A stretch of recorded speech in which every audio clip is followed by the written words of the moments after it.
Baghdad میں ایک بزرگ تھے تو درزیوں کا کام کرتے تھے. اللہ کے نبی حضرت ادریس علیہ السلام بھی درزیوں کا کام کرتے تھے.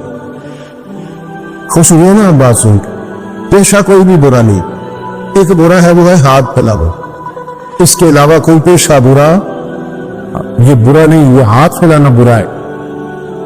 حضرت شیخ محمد بن حسن کہتے ہیں کہ وہ بزرگ جو تھے نا، امام غزالی نے لکھا ہے، وہ درزیوں کا کام کرتے تھے تو اس زمانے میں نا کھوٹا سکہ بھی کبھی کبھی آ جاتا تھا. کھوٹا سکہ پرانے لوگوں کو تو پتا ہوگا، چلو نوجوانوں کو بتا دیتا ہوں. چاندی کے سکے ہوتے تھے تو اوپر سے جب وہ گھس جاتا تھا نا نمبر، تو اس کو کہتے تھے اب کھوٹا ہو گیا.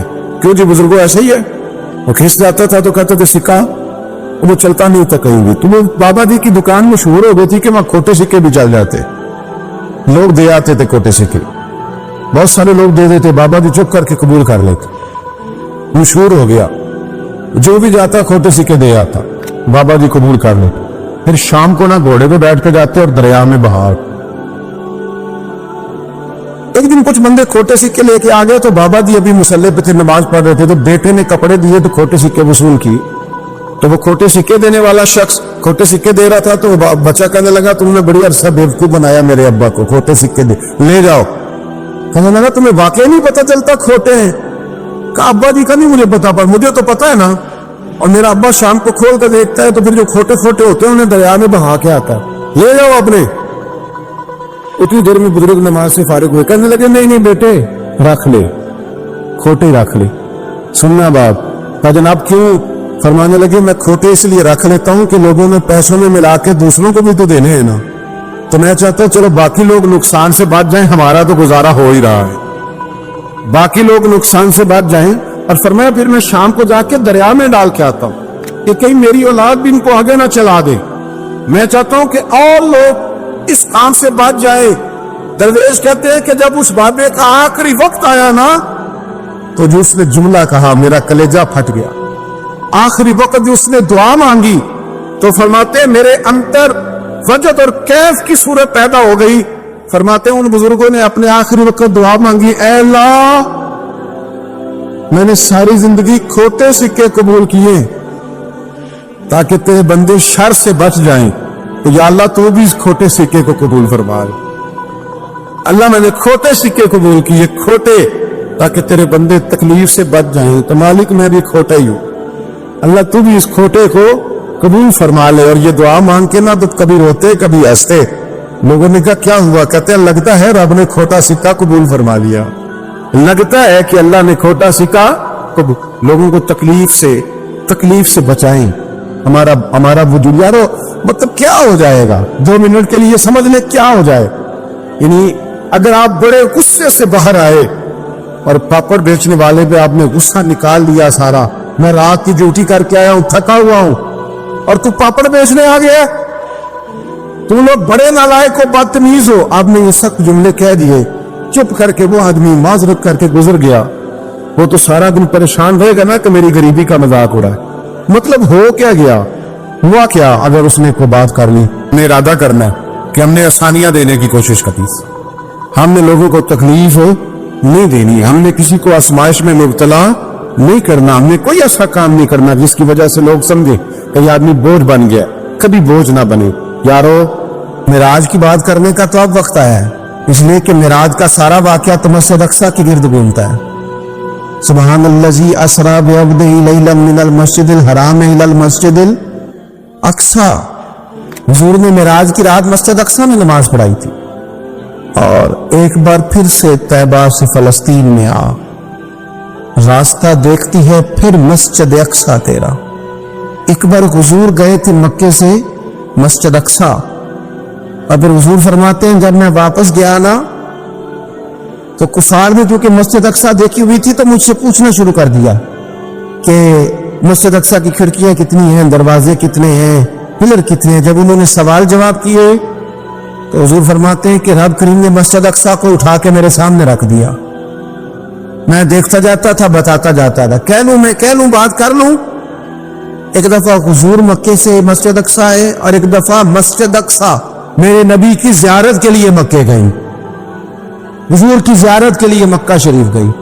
اور میرے نبی تو صرف کسی چیز کی طرف ایک دفعہ دیکھ لیں تو تو وہاں رحمت کے پھول کھلتے ہیں. مسجد اقصی کی طرف منہ کر کے 17 مہینے میرے نبی نے نماز پڑھی ہے. مسلمانوں کو پتہ ہی کوئی نہیں, ہماری خبریں ہی اور ہیں, ہمارا درد ہی اور ہے, ہمیں پتہ ہی نہیں بم کہاں برس رہے ہیں, ہمیں یہ خبر ہی نہیں. اور میں اس دور میں تقریریں کر رہا ہوں جہاں سوتوں کو جگانا نہیں پڑتا, جاگتوں کو جگانا پڑتا ہے. سیانے لوگوں کو سمجھانا ہمارے ذمہ لگ گیا. کیا کرے, اس قوم کو سکھانا پڑتا ہے جسے پتہ سارا ہے, لیکن جان بوجھ کے آنکھیں ہماری بند ہیں.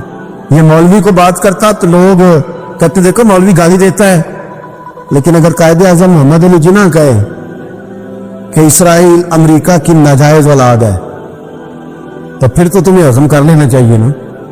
پھر تو لبرل کو بھی ہضم ہونا چاہیے نا کہ قائد اعظم نے کہا ہے, اور اس ناجائز بچے کو تم نے اتنی طاقتیں دے دی کہ وہ مسلمانوں کے قبلہ اول میں نماز پڑھنے والوں کو بھی نہ بخشے. کہاں گئی تمہاری وہ انسانی حقوق کی بڑی بڑی تنظیمیں, کدھر گئی؟ اور میرا پاکستانی میڈیا سے بھی سوال ہے, چند دن پہلے سیالکوٹ میں ایک واقعہ ہوا, ناانصافی ہو گئی جی, ناانصافی ہو گئی جی ایک بی بی کے ساتھ. ہر بندے نے شور مچایا, بڑے بڑے طوفان اٹھتے ہیں, کیوں ہوا جی کیوں ہوا؟ تو مسجد اقصی کی توہین ہو گئی تو پھر طوفان کیوں نہیں اٹھا؟ ٹاک شو کیوں نہیں ہوئے؟ بحثیں کیوں نہیں ہوئی؟ میں اس موم بتی مافیا کا کیا کروں؟ ان لبرل لوگوں کا کیا کروں؟ ان کے سپورٹروں ووٹروں کا کیا کروں؟ ان سیاسی جماعتوں کے کارکنوں کو کیا نام دوں کہ جو ان فضول بحثوں میں تو وقت ضائع کرتے ہیں, اور وہ مسجد اقصی. اس کے بارے میں میرے نبی پاک صلی اللہ علیہ وسلم سے ایک صحابیہ نے پوچھا تھا, یا رسول اللہ مسجد اقصی میں نماز پڑھنا کتنا کو بہتر ہے باقی نمازوں کے مقابلے میں؟ تو حضور نے فرمایا 1000 گنا بہتر ہے. بی بی عرض کرنے لگی, سونیا میں جا تو نہیں سکتی, دل بڑا کرتا ہے. حضور نے فرمایا جا نہیں سکتی تو وہاں تیل ہی بھجوا دے, جس میں حاضری لگوانے کی حضور بات کریں جس مسجد میں.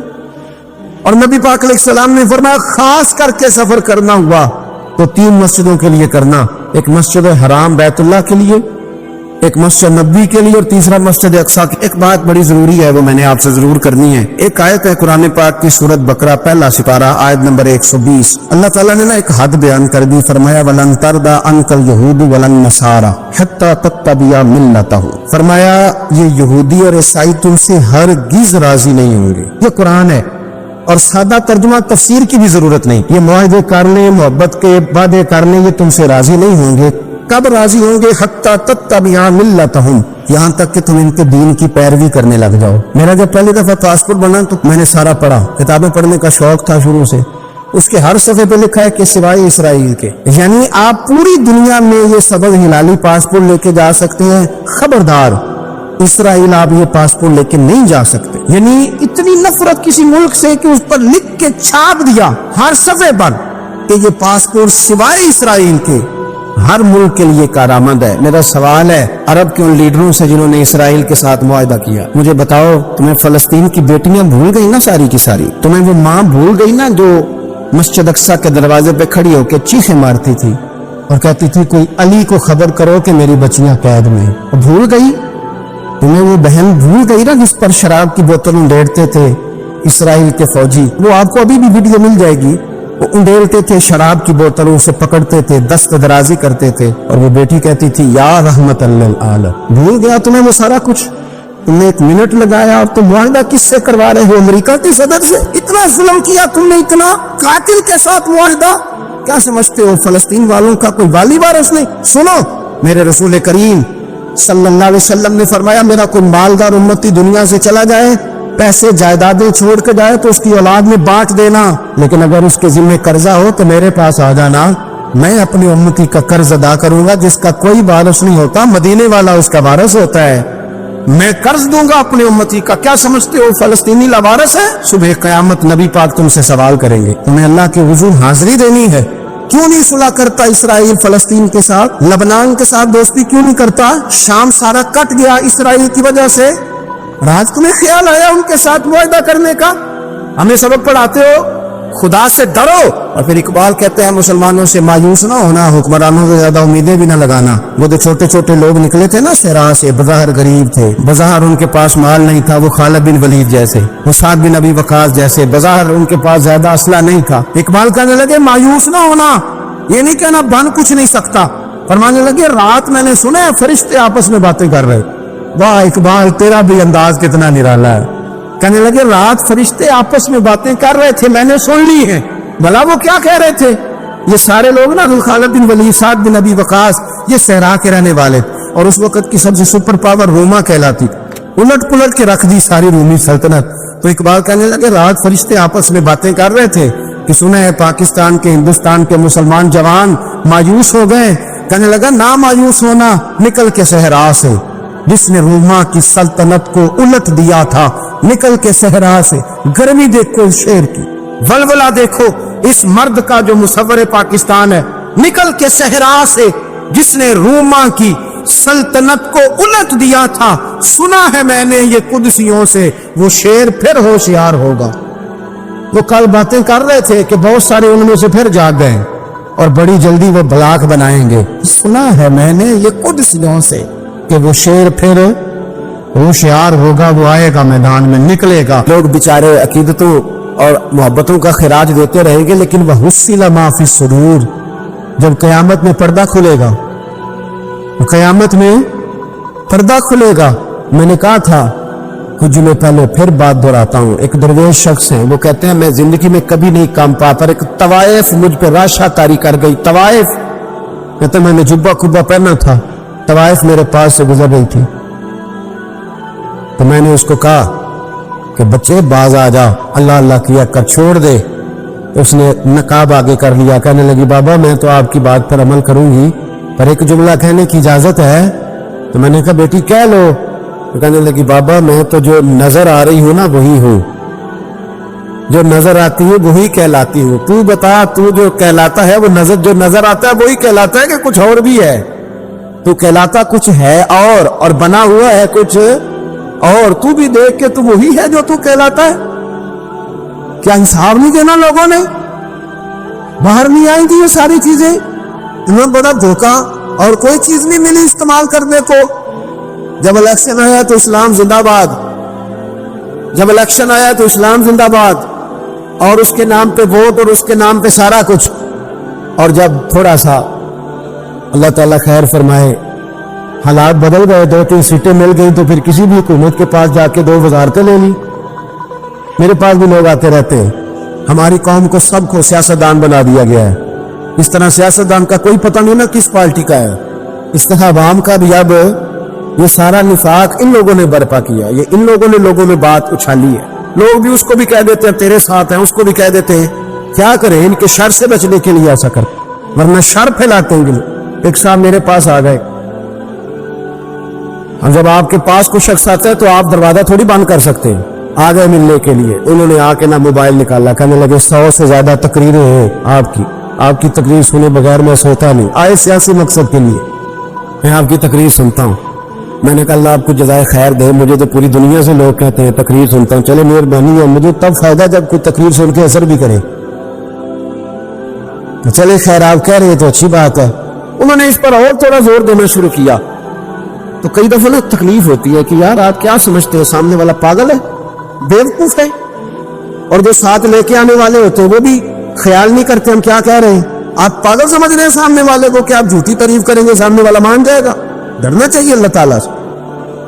یہ بڑی تکلیف. آپ وہ جو آپ نے ایک موقع پہ کہا تھا, میں نے اسے کہا, میں نے کہا صاحب آپ نے 10 دفعہ کہا ہے تو میں نے سن لیا ہے, لیکن مجھے 1% بھی خوشی نہیں کہ آپ مجھے سنتے. یہ کام آپ الیکشن کے بعد آ کے میرے ساتھ کرتے تو مجھے بڑی خوشی ہوتی, مجھے تسلی ہوتی کہ آپ واقعی مجھے سنتے ہیں. یہ کیا بات ہوئی؟ پتہ نہیں اب آپ کس کس کو جا کے یہ کہیں گے, کس کس کے ساتھ آپ یہ زاویہ نگاہ لگائیں گے. جو تجھے دیکھ کے پھر کسی اور کو بھی دیکھے, جو تجھے دیکھ کے پھر کسی اور کو بھی دیکھے, تماشائی ہے وہ طالب دیدار نہیں. تو میں نے کہا آپ تماشائی بن کے نہ آئے, مہربانی فرمائے, جائیں کہیں اور جا کے. کیا سمجھا لوگوں نے, جس طرح کا موڈ آئے گا جس کے ساتھ آپ جائیں گے. اب تو اتنا ماحول عجیب ہو گیا. پہلے کوئی کسی بزرگ سے ملتا تھا نا کسی کو نیک سمجھ کے تو کہتا تھا حضرت میرے لیے دعا کرنا، اب کو ملتا تو کہتا حضرت جی آؤنا ویکھیا جے تہاڈی سیلفی لینی ہے۔ یہ کون سا دین؟ آپ مذہب کے نام پہ بھی وہی ملما سازی، وہی بناوٹ۔ تو جب راز کھلے گا وَحُصِّلَ مَا فِي الصُّدُورِ، جب سینوں کی چیزیں باہر آئی، میں کہتا ہوں آج راز کھل جائے، مشکل ہو جاتا ہے، لوگ وضاحتیں دیتے پھرتے، جب قیامت میں راز کھلیں گے۔ سب سے پہلے دیندار شخص کو دیکھنا چاہیے۔ میرے نبی پاک علیہ السلام نے فرمایا سب سے پہلے جہنم میں ریاکار عالم دین کو ڈالا جائے گا، عالم کو سب سے پہلے دوزخ میں ڈالا جائے گا، اس لیے کہ اس نے اپنا قد اونچا کرنے کے لیے دین کو ٹیشو پیپر بنایا تھا۔ یہ تو بات ہو گئی دینداروں کی۔ ایک سیاستدان نے نعرہ لگایا، اس نے کہا روٹی دوں گا، کپڑا دوں گا، مکان دوں گا۔ ایک بعد میں پھر آ گیا، اس نے کہا تحفظ دوں گا۔ ایک تیسرا آ گیا، اس نے کہا میں فلاں کر دوں گا۔ آتے رہے لوگ، بیچارے مجبور ہیں، پریشان ہیں۔ ہمارے ملک میں پی ایچ ڈی کرنے کے بعد لوگوں نے چائے کے ڈھابے بنائے ہوئے، لوگ آزمائش کا شکار ہیں، کدھر جائیں؟ سیاستدان کے پیچھے لگ گئے، لوگوں نے نعرے بھی لگائے، لوگوں نے اپنی جیب سے پوسٹر بھی اس کے بنوا کے چسپاں کیے، ساری اس کے پیچھے لوگ لگ گئے۔ اب ہمیں تو نہیں نہ پتا تھا کہ وہ تو غریبوں کے جذبات سے کھیل کر اپنا قد اونچا کرنے جا رہا ہے، وہ تو ہوس اقتدار کا پجاری ہے، وہ تو صرف اسی کے لیے لوگوں کے جذبات سے کھیل رہا تھا۔ اس نے تو اتنے زبردست نعرے اس لیے سکھائے تھے کہ لوگ میرے پیچھے لگ جائیں، کسی کی مجبوری کا نام لے کے اسے پیچھے لگا کے پھر وہ اپنے ذاتی مفادات لینا چاہتا تھا۔ اللہ فرماتے ہیں دنیا میں تو دھوکہ دے لے گا، پر وَحُصِّلَ مَا فِي الصُّدُورِ، میں راز کھول دوں گا۔ ایک حدیث سنانے لگا جو آپ نے رات کے یاد کرنی ہے، کر لیں گے انشاءاللہ؟ بولیے سارے کہیے انشاءاللہ، کر لیں گے یاد ماشاءاللہ سے؟ سنیں، ابو داؤد شریف میں، ترمذی میں حدیث ہے، نبی پاک علیہ السلام نے فرمایا کچھ لوگوں کی پشتوں پر اللہ قیامت میں جھنڈے گاڑ دے گا۔ پشت ہوتی ہے نا، پشت، مقعد، سرین، اس پر اللہ جھنڈا گاڑ دے گا، وجود کے ساتھ لگا دے گا۔ حدیث صحیح عرض کر رہا ہوں، حضرت انس بن مالک رضی اللہ تعالیٰ عنہ حدیث کے راوی ہے، فرمایا جھنڈا پشت کے ساتھ گاڑ دیا جائے گا، اونچا جھنڈا ہوگا قد سے۔ تو لوگ سارے کہیں گے یا اللہ یہ کون ہے، کون ہے یہ؟ تو رب کریم فرمائے گا یہ اپنی قوم کا غدار ہے، یہ اپنی قوم کا، ان کے جھنڈے یہاں نہیں لگیں گے، ان کے جھنڈے وہاں بھی لگیں گے۔ میرے نبی پاک علیہ السلام نے فرمایا غداروں کی پشتوں پہ اللہ جھنڈے لگائے، اور یہ جھنڈے لگیں گے، اور جب لوگ پوچھیں گے یہ کون ہے تو کہا جائے گا وہ یہ ہے جس کو قوم نے امانت دار سمجھ کے سربراہی دی، پر یہ غدار نکلا۔ قوم نے اعتماد کیا، امانت دار سمجھ کر یہ غدار نکلا۔ یاد رکھنا تمہارے جھنڈے لگیں گے، آج تمہاری گاڑیوں پہ سرکاری جھنڈے ہیں، آج تمہاری بڑوں بازاروں پر سرکاری جھنڈا ہے، قیامت میں تمہاری پشت پر غداری کا جھنڈا ہوگا، غداری کا۔ اور میرے نبی پاک علیہ السلام نے فرمایا غریبوں کو اللہ قوت دے دے گا، اور جو تکبر کرنے والے تھے انہیں اللہ کیڑیوں کی شکل عطا کرے گا، چیونٹیوں کی شکل، کیڑے مکوڑے بنا دے گا، اور غریب پیروں کے نیچے مسل کے جائیں۔ وقت تھوڑا رہ گیا، وَحُصِّلَ مَا فِي الصُّدُورِ، فرمایا تمہارے سینے کے سارے راز اللہ باہر نکال دے، فاش ہو جائے گی، ہر چیز کھل جائے گا، سارا آئینہ باہر آئے، تمہیں وہ سارا کچھ بھگتنا ہے۔ کتنے بادشاہ گزرے آپ کے ملک میں، کتنوں کی قبروں پہ لوگ فاتحہ پڑھنے جاتے ہیں، کتنے ہیں جن کا اب نام ہوتا ہے، تصویریں لگی ہوئی ہیں پارلیمنٹ میں، اس سے زیادہ کوئی شے؟ ختم ہو گئی بات۔ کدھر گئے ہمارے تو نوجوانوں کو یاد بھی نہیں، کیا کسی نے کمال کر لیا وزیر اعظم بن کے، کیا اس نے کر لیا؟ ختم ہو گئی بات۔ خدا را جو آپ ہیں آپ وہی بیان کریں، دھوکہ نہ دیں، ورنہ یہ رات جب کھلے گا، میرے نبی پاک علیہ السلام نے فرمایا بہت بڑا تاجر قیامت میں اللہ کی بارگاہ میں کھڑا کیا جائے، اللہ اس کے بچوں کو بھی بلائے گا، کہے گا تمہیں پتہ ہے تمہارا مال حرام ہے، ناجائز ہے، تمہارے باپ نے دھوکے سے کمایا ہے۔ تو نبی پاک علیہ السلام نے فرمایا، امام سیوطی نے حدیث لکھی ہے، نبی پاک فرمانے لگے وہ اولاد اپنے باپ پہ مقدمہ کر دے گی، وہ جن کو دے گیا نا کہ وہ والا پلاٹ بھی تیرا، وہ والا بھی تیرا، وہ والا بھی، وہ مقدمہ کر دے، وہ کہیں گے اے اللہ ہم نے اسے کہا تھا ہمیں ناجائز مال دے، اس سے پوچھ اس نے کیوں کمایا؟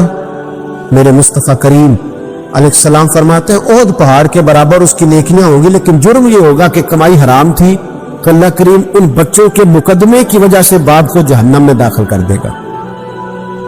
یہاں وہ سخی بھی بن کے گیا، یہاں وہ کہتا وہ کہانیاں سنایا کرتا تھا کہ میں بڑی محنت سے آگے گیا ہوں۔ وَحُصِّلَ مَا فِي الصُّدُورِ، میں تمہارے سینوں کی چھپی چیزیں راز کھول دوں، راز فاش ہو، تمہیں ہر چیز دیکھنی پڑے گی۔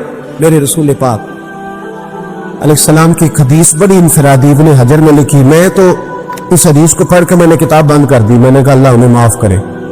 نبی پاک علیہ السلام نے فرمایا جس کو امین بنایا گیا اور اس نے خیانت کی، وہ کسی جگہ کا بھی امین تھا، وہ ممبر رسول کا امین تھا یا ڈاکٹر کی کرسی کا، وہ کسی سکول کے ادارے کا امین تھا یا حکومت میں کسی عہدے پہ جسے امین بنایا گیا، توجہ ہے میری بات پر، جسے امین بنایا گیا اس نے خیانت کی، تو اس نے جس چیز کی خیانت کی ہوگی وہ چیز قیامت کے دن اس کی گردن کے ساتھ لٹکی ہوئی ہوگی، گردن کے ساتھ۔ محبوب فرمانے لگے ایک شخص آئے گا اس کی گردن پر اونٹ بیٹھا ہوگا،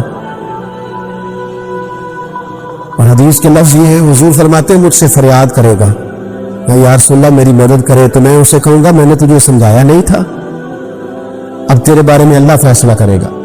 پھر ایک اور شخص آئے گا تو اس کی گردن کے ساتھ، اس نے چونکہ گھوڑے چرائے تھے تو اس کی گردن کے ساتھ گھوڑے لٹکے ہوئے ہوگی، گھوڑے، اللہ اکبر، تو فریاد کرے گا حضور میری مدد کرے۔ ذرا یہ چیزیں بھی جاگ کے سنا کریں۔ آپ شفاعت رسول کے موضوع پر نعرے لگاتے ہیں، پہلے یہ بھی تو دیکھیں نا حضور سفارش کریں گے کس کی، اس پر بھی ذرا غور فرمائیں۔ وہ جو سبحان اللہ ماشاءاللہ والا عنوان ہوتا ہے اس پہ کہتے ہیں ماشاءاللہ جی آج تو پتہ چل گیا جنتی ہے۔ وہ بھائی جنت کی سڑک پہ بھی تو چڑھنا ہے کہ نہیں، وہ رستہ بھی اختیار کرنا ہے کہ نہیں، کہ آپ کا خیال یہ ہے کہ آپ کو ہیلی کاپٹر کے ذریعے جنت میں ڈال دیا جائے، کچھ کرنا نہ پڑے۔ عزیز بھائی، میرے نبی پاک علیہ السلام فرمانے لگے کچھ لوگ ایسے ہوں گے کہ ان کی گردنوں کے ساتھ بکریاں منا رہی ہوں گی، گدھے ہنہنا رہے ہوں گے، فرمایا وہ فریاد کریں گے تو میں کہوں گا تمہیں سمجھایا نہیں تھا۔ اور پھر حضور فرماتے ایک شخص آئے گا جس کی گردن کے ساتھ اژدہا بندھا ہوگا، اس کے منہ کو ڈسے گا تو وہ کہے گا اسے پیچھے ہٹاؤ، اور پھر اس سے کہے گا ازدہے سے تو ہے کون، تو وہ کہے گا میں تیرا وہی مال ہوں جسے تجوری میں سنبھال کے رکھتا تھا، آج میں تیری گردن سے لپٹ گیا ہوں تو کہہ رہا ہے پیچھے ہٹ جا۔ بھائی راز کھلے گا، آپ یقین کریں اچھے لوگوں کے جب راز کھلیں گے قیامت میں تو موج لگ جائے گی۔ راز صرف بروں کے نہیں کھلیں گے، اچھے لوگوں کے بھی راز ہے، توجہ ہے میری بات پر۔ حضرت اویس کرنی بھی آئیں گے، وہ ساری زندگی راز میں رہے، تو میرے نبی پاک فرماتے ہیں اس شخص نے مکان نہیں بنایا، گھر نہیں بنایا، لیکن جناب اویس کرنی جب جنت میں داخل ہو گئے تو اللہ 70,000 فرشتوں کا جلوس انہیں عطا فرمائے گا، اللہ انہیں 70,000 فرشتوں کا جلوس دے گا، اس جلوس میں وہ جنت میں جائیں گے، ان لوگوں کو اللہ شانے دے گا، اور میں راز کھلے گا، راز۔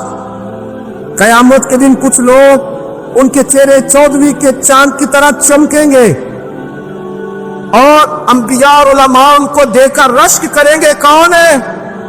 میرے مصطفیٰ کریم علیہ السلام فرماتے ہیں رب کریم فرمائے گا کہ میرے محبوب کی امت کے وہ نیک لوگ ہیں جس سے بھی محبت کرتے تھے اللہ کی رضا کے لیے کرتے تھے، اور جس سے بھی انہوں نے زندگی میں دشمنی رکھی صرف ہے اللہ کی رضا کے لیے۔ اب یہ اللہ کی رضا والا معاملہ کہاں تھا؟ ان کے سینے کے اندر، اس کی جزا انہیں قیامت میں ملے گی۔ کچھ لوگوں کا راز کھلے گا، انہیں بڑا لطف آئے گا۔ جوانوں، سادہ زندگی آسان ہوتی ہے، یہ جو زیب و زینت والی زندگی ہے یہ مشکل بنی ہے۔ آپ یقین کریں جن لوگوں نے کپڑے پہننے ہیں نا پردے کے لیے، وہ بڑے سوکھے ہیں، جو بھی مل گیا پہن لیا، اور جنہوں نے دکھانے کے لیے پہننے وہ بڑی مصیبت ہے کہ یار میں نے اتنا مہنگا جوڑا پہنا ہے، کسی نے تعریف ہی نہیں کی۔ کوئی تعریف کر دے تو پھر کہتے ہیں دیکھا نا آنکھیں چندھا گئی نا دیکھ کے، اور نہ کرے تو کہتے ہیں جل ہی گیا ہے پورا، ایک جملہ نہیں بول سکا، چونکہ مزاج ہے نا۔ یہاں جو آدمی کھیت سے اٹھ کے آیا نا چارہ کاٹتا، تو اس کو جہاں بھی موقع ملے گا اس نے بیٹھ جانا ہے، جمعہ پڑھنے نکل جانا ہے، اور جس بچے نے 4-5 ہزار بالوں والوں کو دیا نا سیدھے کر دے ذرا میرے، وہ بڑا پریشان ہے کہ میں نے اتنی محنت کی ہے کسی بندے نے دیکھا بھی نہیں۔ سادہ زندگی آسان ہوتی ہے، بندہ سوکھا رہتا ہے، اور جو تکلفات والی زندگی ہے لوگ تعریف کریں لوگوں سے کچھ مشکل ہے۔ حضرت مولا علی اتنی حکمت، اتنی دلیری، اتنے بڑے آدمی، لیکن ایک دن نا نبی پاک صلی اللہ تعالی علیہ وسلم کو پتہ چلا کہ حضرت فاطمہ زہرا میں اور جناب علی میں کسی بات میں رائے کا اختلاف ہوا، تو حضرت علی ناراض ہو کے چلے گئے، حضور ڈھونڈنے نکلے، یہ بخاری میں موجود ہے، سرکار ڈھونڈنے نکلے تو دیکھا کہ حضرت علی نا مسجد نبوی کے ساتھ ننگی زمین پر ایک چادر بچھائی تھی، تو وہ جب سوئے حضرت علی تو آپ نے کروٹیں بدلی تو چادر بھی تھوڑی سی رکھ گئی، تو سارے کپڑوں کو مٹی لگی ہوئی ہے اور آرام سے حضرت مولا علی شیر خدا آرام کر رہے ہیں۔ میں جوانوں آپ سے کہتا ہوں یہ زندگی سوکھی ہوتی ہے۔ میں نے کھیت کی وٹ پہ، بننے پہ، کھیت کے کنارے پہ کسان سوتے ہوئے دیکھے ہیں، اور میں نے 1.5 کروڑ کی گاڑی میں نفسیات کے ڈاکٹر کے پاس بیٹھا وہ شخص دیکھا ہے جو کہتا پتہ نہیں کیا بات ہے، نیند کیوں نہیں آتی۔ وہ زندگی آسان ہے، اس میں تھکاوٹ ہوئی ہے، بندہ سو گیا جہاں جگہ ملی، سو گیا، اور کچھ تڑپ رہا ہے کیونکہ وہ عادی ہو گیا ہے، یہ 2 منٹ کے لیے بند ہو گیا، اسی تو وہ گیا۔ حضرت علی وہاں آرام سے، سارے کپڑوں کو مٹی لگی ہے۔ میں مولا کائنات کی بات کر رہا ہوں، میں شیر خدا کی بات کر رہا ہوں، میں اسد اللہ کی بات، امام المشارق والمغارب کی بات کر رہا ہوں۔ حضرت مولا علی اور زمین پہ، سنگیو زمین پہ آرام سے سو رہے ہیں۔ میرے محبوب گئے اور جا کے فرمایا یا ابو تراب، او مٹی والے اٹھ جا، کپڑوں کو مٹی لگی تھی نا، مٹی والے اٹھ جا، لفظ کیا یا ابا تراب، او مٹی والے۔ حضرت علی کو ساری حیات ظاہرہ جس نے بھی ابو تراب کہا جناب علی بڑے ہی راضی ہوئے، خوش ہوتے تھے، فرماتے تھے یہ مجھے کہو، یہ میرے نبی نے مجھے کہا ہے۔ اور مٹی والے اٹھ جا، آپ کی زندگی کی جو سادگی ہے، میں آپ سے عرض کروں ہمارے تکلفات ہمارے اپنوں کو بڑا پریشان کرتے۔ ایک دماغ وہ ہوتا ہے جو جہاں بٹھاؤ بیٹھ گیا، تو بوڑھا سسر بھی سکون میں ہے، سانس بھی آرام، اور ایک وہ ہے کہ جو ہر بات میں بگڑتا ہے کہ یہ چادر میرے شایان شان تھی جو بچھائی ہے، تو پتہ نہیں ہے میں کون صاحب ہوتا ہوں، تم نے میری مرضی کے مطابق فلانا کام نہیں کیا۔ آپ یقین کریں سسر بیچارہ ادھار پکڑتا پھرتا ہے کہ دماد صاحب آ رہے، ہر بات میں رٹا، ہر بات میں جھگڑا۔ میرے پاس سنگی دور دراز سے آتے ہیں تو میں دیکھتا ہوں کہ اپنا لہجہ ہے، تو کچھ لوگ اتنے میٹھے، اتنے پیار والے آتے ہیں کہ یوں محسوس ہوتا ہے کہ جیسے ان کے لیے آپ کو کوئی تکلف کرنے کی ضرورت نہیں، اور کچھ ایسے ہیں کہ آپ کو سرانے کھڑے ہونا پڑتا ہے کہ جناب کی چائے جلدی لے آئیں۔ مزاج نازنین پہ بات چیزیں گراں گزرتی، تو بھائی جب آپ سادہ اور آسان ہو جاتے ہیں تو آپ دوسروں کے لیے بھی دشواری کم پیدا کرتے ہیں۔ حضرت علی شیر خدا کہتے ہیں بھوک لگ گئی تھی، بھوک بڑی لگ گئی، اور حالات غربت کے تھے، آزمائش تھی، تو فرماتے ہیں کہ میں نے سوچا مزدوری نہ کر لیں۔ ہم کیا کرتے ہیں، جو زیادہ غریب ہے وہ مانگ لیتا ہے، جو درمیانے طبقہ کا وہ ادھار لے لیتا ہے۔ حضرت مولا علی نے کیا فرمایا؟ فرمایا مزدوری نہ کر لیں، کیونکہ حالات کچھ اور تھے۔ حضرت مولا کائنات شیر خدا کرم اللہ تعالیٰ وجہ الکریم فرماتے ہیں سادگی دیکھیں، آپ فرماتے ہیں میں مزدوری ڈھونڈنے نکلا۔ کیوں نہیں ملتی ہمارے جوانوں کو مزدوری؟ کیوں کہانیاں سناتے ہیں؟ حضرت علی کہتے ہیں میں ڈھونڈنے نکلا، ایک عورت کو میں نے دیکھا کہ اس نے کچھ مٹی نکال کے رکھی ہوئی ہے، تو اسے تر کرنا چاہتی ہے۔ پرانے زمانے میں مٹی میں پانی ڈال کے اسی سے لوگ کام لیتے تھے، اسی سے دیواریں بن جاتی تھی، ہم گھارا کہتے ہیں اپنی زبان میں، تو وہ گھارا بنانا چاہتی ہے لیکن پانی نہیں نکل رہا اس سے نا، اس نے کنویں سے پانی نکالنا، نکل نہیں رہا۔ تو حضرت مولا علی شیر خدا کرم اللہ تعالیٰ وجہ الکریم فرمانے لگے، میں نے اس بی بی سے کہا کہ میں پانی نکال دوں، مزدوری دو گی؟ اس نے کہا میں بھی مزدوری تلاش کر رہی تھی، ایک پانی کا ڈول آپ نکالیں گے اور مٹی پہ ڈالیں گے تو ایک کھجور دوں گی۔ حضرت علی فرماتے ہیں گرمی بڑی سخت تھی، میں نے 16 ڈول پانی کے نکالے، 16 برتن بھر کے پانی نکالا اور اس مٹی پہ ڈالا، پھر میں ہاتھ دھو کے آیا اور اس خاتون کے پاس بیٹھا تو اس نے مجھے، او مزدورو کمزور پڑتے ہو، پیچھے پیچھے ہو کے بیٹھتے ہو، خیال بناتے ہو کہ ہم کوئی کمزور لوگ ہیں، یہ دیکھو میں کن کی بات کر رہا ہوں، جن کا پیار ایمان ہے، جن کی محبت ایمان ہے۔ حضرت مولا علی شیر خدا تمہیں سبق دے رہے ہیں کہ حکمت، دانائی، بہادری اور پھر سادگی۔ مجھ سے کئی دفعہ لوگ پوچھتے ہیں آپ کے والد صاحب، میں نے کبھی جھجک کے نہیں بتایا، میرے ابا پروفیسر نہیں تھے، میرے ابا پیر نہیں تھے، میرے والد صاحب جو تھے وہ عالم نہیں تھے، لیکن مجھے فخر ہے جب ان کا انتقال ہوا اور میں انہیں غسل دے رہا تھا تو اس وقت بھی ان کے ہاتھوں پہ چھالے تھے، اس لیے کہ وہ مزدور تھے، وہ محنت کرتے تھے، انہوں نے جیبیں کاٹ کے روٹی نہیں کھائی، انہوں نے ہمیں جو کما کے کھلایا ہے وہ محنت اور مزدوری کا ہے۔ میں ناز سے کہا کرتا ہوں الحمدللہ میں کسان کا بیٹا ہوں، میں اس کا بیٹا ہوں جو دھرتی کا سینہ چیر کے اناج اگاتے تھے۔ اور میں نے دیکھا ہے کہ جب بڑولے میں میری اماں گندم بھرنے لگتی تو میرے والد صاحب فرماتے تیاں دا حصہ بھی کٹ لیں، غریباں دا بھی کٹ لیں، فلاں دا بھی، تو فلاں آدمی دی گندم عید کی تھوڑی ہوئی ہے تو 2 بوریاں ادھر بھی بھیجنی ہے۔ تو وہ جو غریبی کی سخاوت تھی اور وہ جو سادگی کی سخاوت تھی، اس کے اندر جو رانائی تھی اور اس کے اندر جو جذبہ اور شوق تھا، مزدور کا بیٹا پیچھے پیچھے جاتا ہے اور وہ گھبرا کے زندگی گزارتا ہے، تمہیں تو سر اٹھا کے جینا چاہیے۔ اس لیے کہ حضرت مولا علی شیر خدا کہتے ہیں میں مزدوری کر کے کھجوریں کما کے لایا، اور لا کے نہ تو میں نے اکیلے نہیں کھائی وہ، کیونکہ قحط کا دور تھا، حالات اور تھے، فرماتے لا کے حضور کو پیش کی۔ میں نے کہا حضور یہ کھجوریں ہیں، تو کریم نے پوچھا کہاں سے آئی ہیں؟ میں نے عرض کی حضور بھوک بڑی لگ رہی تھی تو مزدوری کے لیے نکلا، تو ایک عورت نے اپنے مٹی کو پانی لگانا تھا تو میں نے محنت کر کے یہ 16 کھجوریں کھائی ہیں۔ تو کہتے ہیں حضور زمین پہ بیٹھے تھے، مجھے بھی ساتھ بٹھا لیا، کھجوریں ہم نے وہاں رکھ لی، بڑے شوق سے میٹھی میٹھی باتیں بھی ہونے لگی۔ یہ تو جو لوگ روز کھاتے ہیں نا گوشت، وہ تو نخرے کرتے ہیں، کہتے ہیں وہ جناب یہ چیز مجھے ہضم نہیں ہوتی، کولیسٹرول ہے فلان، پیچھے لے جاؤ پیچھے۔ لیکن کبھی آپ دوپہر کو مزدور کو روٹی کھاتے دیکھیں، وہ جس طرح ہاتھ دھوتا ہے اور پونے کو 4 لگ جاتا ہے سارا جو وہ باندھ کے لایا ہوتا ہے، اور لیکن جب وہ کھا کے کھانا اچار کے ساتھ آسمان کی طرف دیکھتا ہے، لفظوں میں نہیں، کیونکہ لفظ تاثیر سے بنتے ہیں تلفظ سے نہیں، اہل دل آج بھی ہیں اہل زبان سے آگے، وہ جو لہجے سے رب کا شکر ادا کرتا ہے تو اس کی آنکھوں کی روشنی بتاتی ہے کہ جو اس نے کھایا ہے اس نے رب کا شکر بھی صحیح کر کے ادا کیا ہے، پھر اٹھ کے کام۔ تو حضرت مولا علی شیر خدا کہتے حضور نے مجھے وہیں بٹھا لیا اور رغبت سے کھجوریں کھانے لگے۔ ایسا کوئی محبوب کہیں ہوگا نہ کہیں ہے، دیکھو بیٹھا ہے چٹائی پہ مگر عرش نشی ہے، اور ملتا نہیں کونین کو کیا کیا تیرے دھر سے ایک لفظ نہیں ہے جو تیرے لب پہ نہیں ہے۔ اپنی زندگی میں یہ 3 باتیں اپنائیں، ایک تو حکمت کے ساتھ، دانائی، مزاج جارحانہ نہ بنائیں۔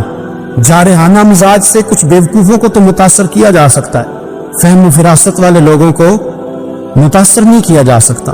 جارحانہ مزاج میں حکمت والا، دانائی والا، معاملہ فہمی والا مزاج بنا۔ اور دوسرا، کمزور نہیں پڑے زندگی میں، اپنے آپ کو خود حوصلہ دیں، اپنے آپ حوصلے میں ہوں گے تو آپ کے ارد گرد لوگ تسلی میں ہوں، آپ اپنے مزاج میں دلیری لائیں۔ اور تیسری بات، زندگی کو سادہ کریں، یہ سادہ ہوگی آپ کے لیے، آپ کے گھر والوں کے لیے، سب کے لیے آسانی ہو۔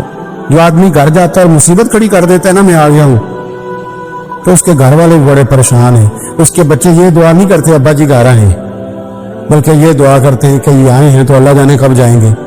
حضور کو مکہ بھی بڑا ہی پیارا، اس شہر سے بھی رسول کائنات کو بڑی ہی محبت، لیکن پتہ ہے مسلمانوں کو مدینے سے اتنا پیار کیوں ہے؟ یہ محبت ذاتی نہیں، یہ بھی خدائی ہے، یہ نہ اللہ کی دی ہوئی، مالک کی عطا ہے۔ حضور نے دعا فرمائی مدینے کی محبت کے لیے، نبی پاک نے، جو ہمارے سینے مچلتے ہیں، دل تڑپتے، ہماری اولادیں روتی ہیں، ہم سب کچھ قربان کر کے بھی اس شہر نور میں جانا چاہتے، تو یہ خدائی فیصلہ ہے، اللہ کی پیدا کی ہوئی محبت ہے۔ حضرت سیدہ عائشہ صدیقہ رضی اللہ تعالیٰ عنہ فرماتی ہیں، بخاری مسلم میں موجود ہے، فرماتی ہیں جب رسول پاک صلی اللہ علیہ وسلم مدینہ تشریف لائے تو حضرت ابو بکر صدیق رضی اللہ تعالیٰ عنہ اور حضرت بلال حبشی رضی اللہ تعالیٰ عنہ کو نا بخار ہو گیا، تو فرماتی ہے چونکہ دونوں کو بخار تھا تو ایک روایت میں تو بھی ہے کہ حضرت بلال نا مکے کے فراق میں شعر بھی پڑھتے تھے۔ انسان اپنے علاقے سے پیار کرتا ہے نا، تو مکہ مکرمہ کے فراق میں، جدائی میں اشعار بھی کہتے تھے۔ حضرت عائشہ صدیقہ رضی اللہ تعالیٰ عنہ کہتی ہیں ان دونوں کا بخار کا حال مجھے معلوم ہوا تو میں حضور کی بارگاہ میں گئی، میں نے عرض کی یا رسول اللہ صلی اللہ تعالیٰ علیہ وسلم، جناب صدیق اکبر کو بھی بخار ہے، سیدنا بلال حبشی کو بھی، میرے دوست کو چاہیے تو یہ نا کہ بیماری کی اطلاع ملے تو شفا کی دعا ہو، پر کریم محبوب دلوں کے حال جانتے ہیں نا۔ حضور نے کیا دعا فرمائی، کہا اے اللہ جس طرح ہمیں مکے سے محبت تھی نا، اسی طرح ہمیں مدینے کی محبت دے دے، بلکہ ہمارے دلوں میں مدینے کی محبت مکے سے بھی زیادہ فرما دے۔ یہ دعا حضور نے مانگی تو مومنوں کے دلوں میں پیار ہے مدینے کا، یہ نبی پاک نے مانگا اللہ سے، دلوں میں پیار ہے، دل کھچے چلے جاتے ہیں، کھچے چلے جاتے ہیں، جنہوں ویک کے ٹھر دیاں اکھیاں نے، جنہوں ویک کے ٹھر دا سینہ ہے، ربا تیری ساری خدائی ہے پر ایک کی تے شہر مدینہ ہے، ربا تیری ساری خدائی ایک کی تے شہر مدینہ ہے، تیری ساری خدائی ایک کی تے شہر، جنہوں ویک کے ٹھر دیاں اکھیاں نے، جنہوں ویک کے ٹھر دا سینہ ہے، ربا تیری ساری خدائی ایک کی تے شہر مدینہ ہے۔ رسول پاک صلی اللہ علیہ وسلم نے دعا فرمائی، اللہ ہمارے دلوں میں مدینے کی محبت پیدا فرما دے، اور پھر فرمائے اے اللہ مدینے کو صحت مند شہر بنا دے، اور فرمائے اس بخار کو نا یہاں سے منتقل کر دے، جوفا کی طرف بھیج دے، اس بخار کو نکال دے، اس کو صحت مند۔ یہ کچھ دن پہلے نا عالمی ادارہ صحت نے رپورٹ جاری کی، یہ عالمی ادارہ صحت نے دنیا کے سارے شہروں میں صحت کے لحاظ سے سب سے زیادہ بہترین شہر رسول ہے، مدینہ منورہ ہے، مدینہ منورہ ہے۔ ہم عالمی ادارہ صحت والوں سے کہتے ہیں تم رپورٹ نام ہی نہ جاری کرتے، تم نے تو آج رپورٹ جاری کی ہے نا، تو یہ رپورٹ تو فرشتوں نے پہلے بنا دی تھی، اس لیے کہ حضور نے دعا کی تھی اللہ مدینے کو صحت والا شہر بنا دے۔ وہاں تو بڑے بڑے بیمار جا کے ٹھیک ہو جاتے، بڑے بڑے کمزور جا کے تندرست ہو جاتے، بڑے بڑے بوڑھے جا کے لگتا ہے توانا ہو گئے۔ وہ تو شہر ہے، کیا باتیں ہیں اس شہر کی۔